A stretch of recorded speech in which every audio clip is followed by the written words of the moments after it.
Welcome to Cadillac Postgame Extra exclusively on SNY.TV. Tuesday night in San Diego, the Mets went to 8-4 since the All-Star break as they beat the Padres 6-5. This was a wild game. Yoenis Cespedes had a breakout night, hit a home run his first time up, double, triple, and home run for Cespedes tonight. What did you say, Gary? 87 at-bats he had gone without a home run.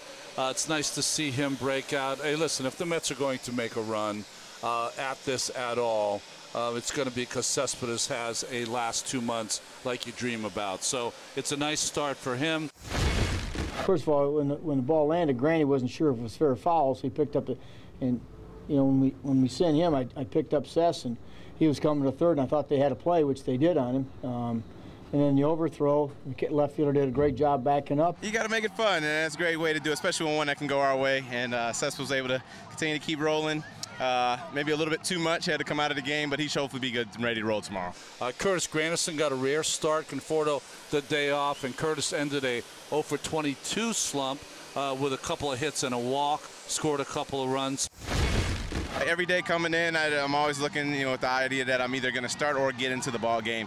If I don't happen to start, there's a good chance I'll probably get in there at some point in time, unless we have a performance like we did yesterday with Jacob out there throwing the ball like he can. But those are the good ones where you don't have to get in there. But if we need it, you know, I'll be ready for us whenever we need to. On the offensive side, it was nice. Seth Lugo, on the other hand, did just enough, really. Didn't have his best stuff, stayed around for 6 innings, gave up 4 runs, 3 earned, and he was able to get the win when the Mets scored 2 runs in the 7th. I mean, really just, I think, positive thoughts, you know.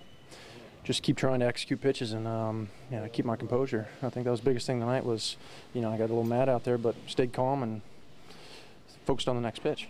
We've seen him better, but we've seen him worse too.